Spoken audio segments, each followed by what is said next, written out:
nous sommes rendus participants de la gloire céleste.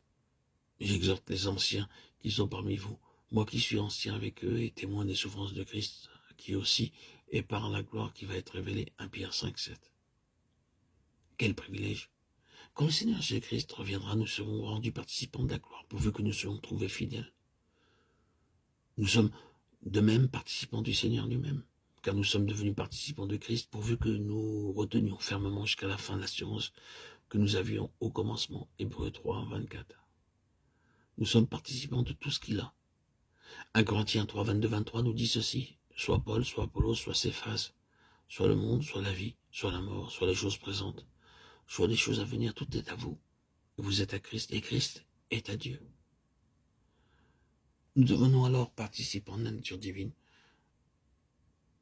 C'est ici la septuple participation spirituelle dans laquelle nous entrons en acceptant Christ.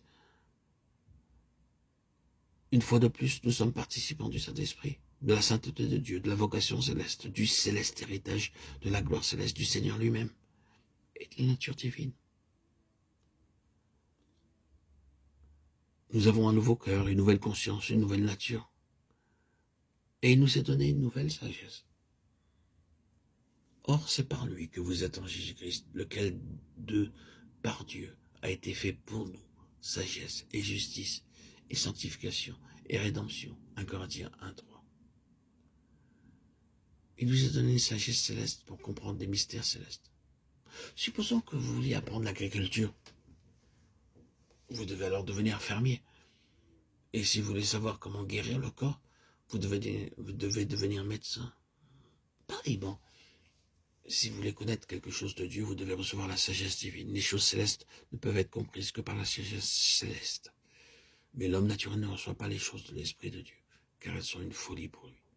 Et il ne peut les connaître, parce que c'est spirituellement qu'on en juge. 1 Corinthiens 2, 14.